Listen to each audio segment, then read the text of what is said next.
I think I can say without equivocation that Abraham Josephine Riesman is the authority on Vince McMahon. She has written a New York Times best-selling book, Ringmaster, Vince McMahon and the Unmaking of America.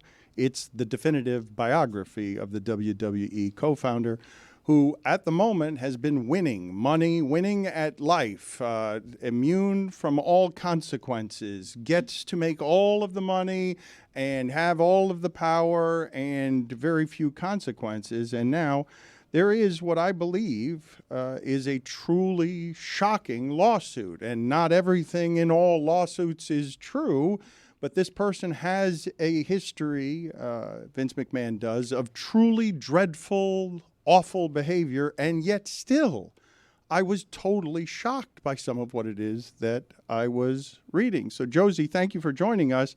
Were you shocked by these lawsuit details? You know, it's hard to find the right words for any of this. And I think I would say I was shocked but not surprised, if that makes any sense. The details in this lawsuit, which the media hasn't even fully reported because a lot of these things you can't say in polite company. The lawsuit contains some things that are so hard to imagine, especially, speaking as a woman, it's really hard to face all of that. And it was very shocking for me. I mean, we can talk about some of those details if you think well, let me start here. Let me give a trigger warning here, because these allegations by a former WWE employee named Janelle Grant, if you do not want to listen to things that are going to make your day terribly unpleasant, and again, we don't know all of what's true here, because a spokesman for McMahon has released a statement, quote, "The lawsuit is replete with lies, obscene made-up instances that never occurred, and a vindictive distortion of the truth."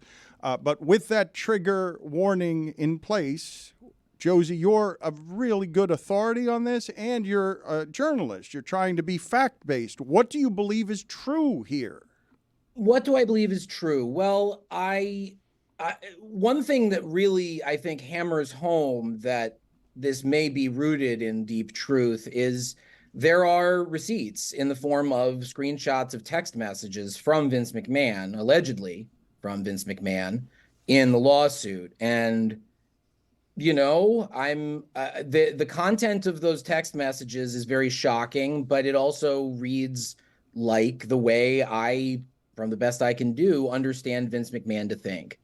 And I don't know exactly what's true from this lawsuit. I haven't done independent reporting on it. But from what I read, there's so much detail and so many specific dates and so many screenshots of text messages that it's hard for me to believe it's all complete fabrication by any means. So there are sex trafficking allegations. I don't know what you found most shocking. There's plenty here. Yeah, I can get into some of that if you're all right with that. I'm okay with it, but I will tell the audience again, okay? A trigger warning here, because the allegations are disturbing, and we will put wording on the podcast description that also alerts people that there are triggers here. So go ahead with that as permission, please. This is a lawsuit filed by... It's a lawsuit, so these are allegations. Yes, these are allegations, but in brief, and there's a lot in there, and I won't give you everything, but in brief, there's a woman named Janelle Grant who met Vince McMahon in March of 2019, allegedly. They were living in the same apartment building, and apparently Grant had been taking care of her ailing parents who died, and left her dealing with unemployment and the effects of her parents' bankruptcy. So she had started telling people in the building that she needed work. And the resident manager of the building knew that Vince McMahon lived there and that Vince McMahon might have work for her. So got the two of them in touch.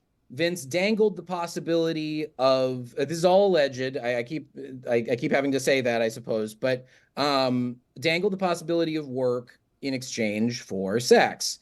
And it began as a sexual relationship that was coerced and then became something even darker. She got the job after these incidents where they would meet and he'd be in his underwear, or spend hours sharing intimate details of his personal life, allegedly. But she gets a job in 2019, in June of 2019, as an administrator coordinator, and then gets moved to talent relations under John Laurinaitis. And during this time, the sexual relationship continues, and me calling it a sexual relationship feels like I'm giving it too much credit. According to these allegations, Vince McMahon was repeatedly raping this woman and trafficking her to other people to be raped. Again, that's the allegation.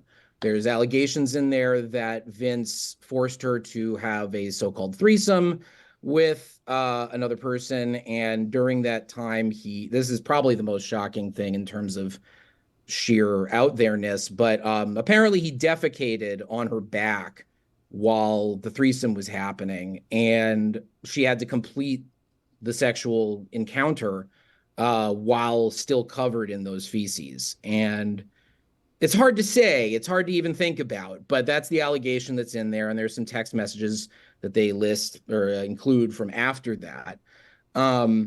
There were times, there's an incident allegedly where John Laurinaitis, the head of talent relations at the time, and Vince in John Laurinaitis' office took turns raping Ms. Grant. There was a time in August of 2020, according to this lawsuit, when Vince injured Grant with sex toys, like while performing sex acts. She was hurt, she was damaged, and told him about it. And he sort of offered a light apology and said he gets carried away sometimes.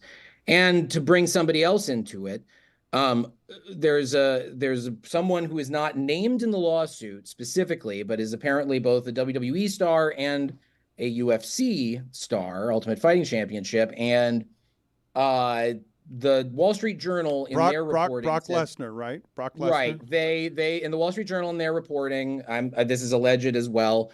They said that it was Brock Lesnar, and that Vince forced Ms. Grant to send sexually explicit pictures of herself to Lesnar, and even was supposed to have sex with him. And some of that coercion with Brock Lesnar allegedly even happened after Vince had fired her, on the grounds that, according to this lawsuit, his wife, Linda McMahon, had found out about the relationship.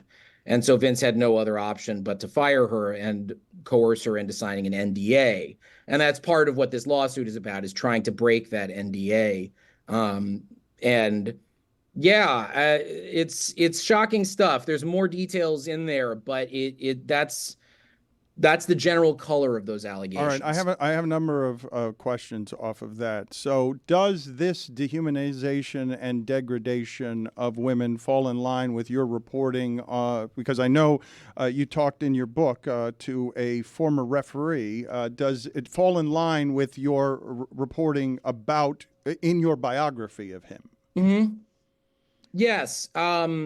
I would say yes. The way I would describe it is these allegations sound like a lot of past allegations against Vince McMahon turned up to 11. It's in the same vein, but it's so escalated and so much more, again, I'll say out there for lack of a better term, that one gets shocked. But that's why I said I wasn't surprised when I first saw the allegations, because yes, I did speak with Rita Chatterton, the first female referee in the World Wrestling Federation, who Vince allegedly raped in 1986. And she actually ended up under a new statute new law in New York, ended up suing Vince recently, and they settled.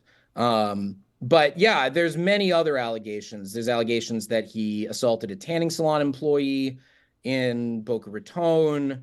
There are allegations I couldn't even report because the people at the last minute backed out because they're afraid of Vince McMahon. And the allegations tend to fall into certain patterns that this seems to match. It's unchecked power, correct? It's the exertion of unchecked power at every turn, and also there have been no consequences that are real. Have there been? It's astounding. Much like his very dear friend Donald Trump, Vince McMahon has this uncanny ability. I really, as a journalist, can't fully account for it. On each individual time he's wriggled out of allegations or even criminal charges from the federal government, whenever that happens, you can come up with some specific reason why it happened in that instance, but the law of probability really just tells you this shouldn't happen as often as it does, and yet it has. Now, part of that is he's very cunning, but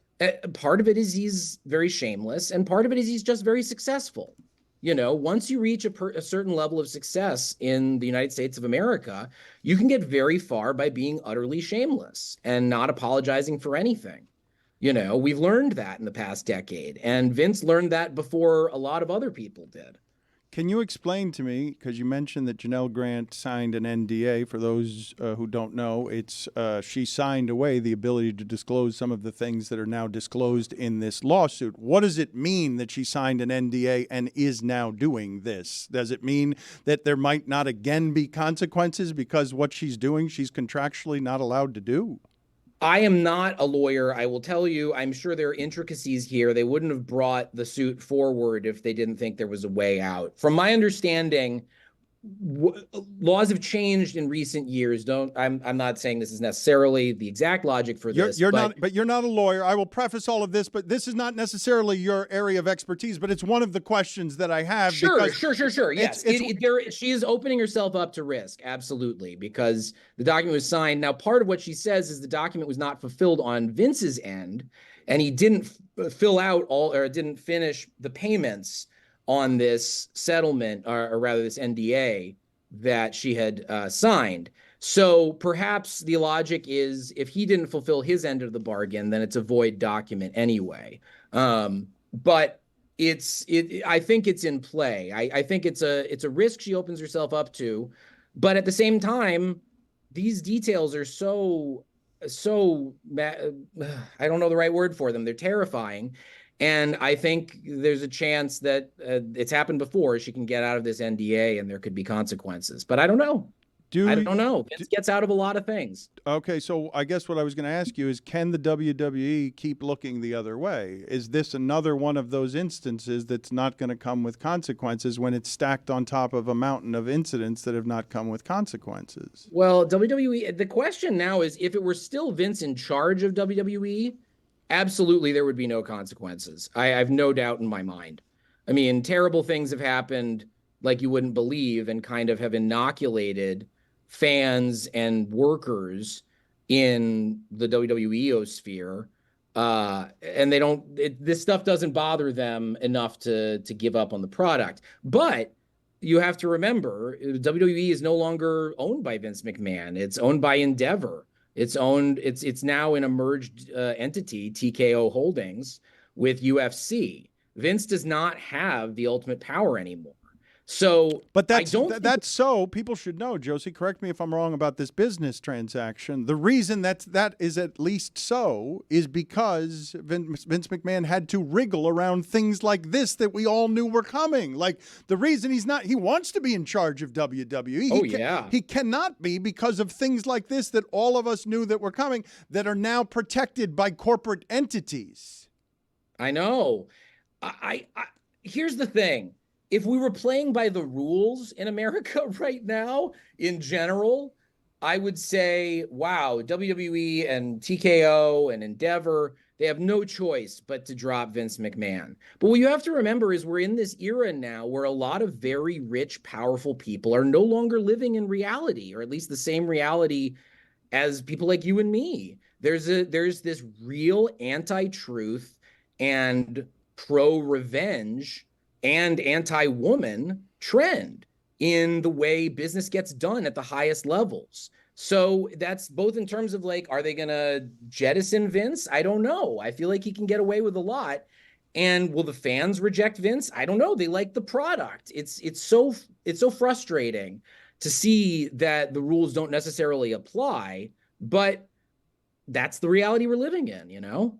The best books, Stugotz, and the best documentaries take their subject and tell you about the societal things happening around them that sort of shine light on both the subject and the culture around them. This book, Ringmaster, Vince McMahon, and the Unmaking of America, really show you how a man gets so powerful and so rich that he feels like he can allegedly just shit on a woman's head and sex traffic her because there are no consequences to being that rich and powerful. And the book illustrated that before the lawsuit did. Just not quite, and forgive me, Josie, because the reporting was excellent and journalistically sound in the book, but I couldn't even see this coming, even understanding the appraisal that you tried to provide objective and factually about how terrible a human being this person is.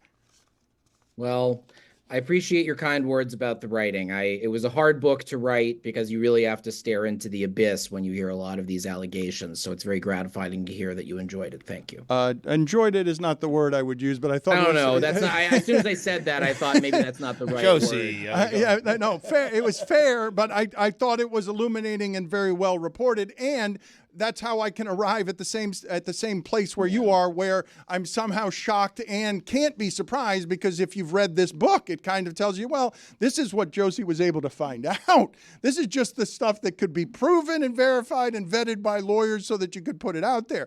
NDAs hide a lot, and very few people are willing to challenge a bully that has that much money and when they're under lock and key of an NDA. So I appreciate your work, and I appreciate you helping us out with this story, a complicated one.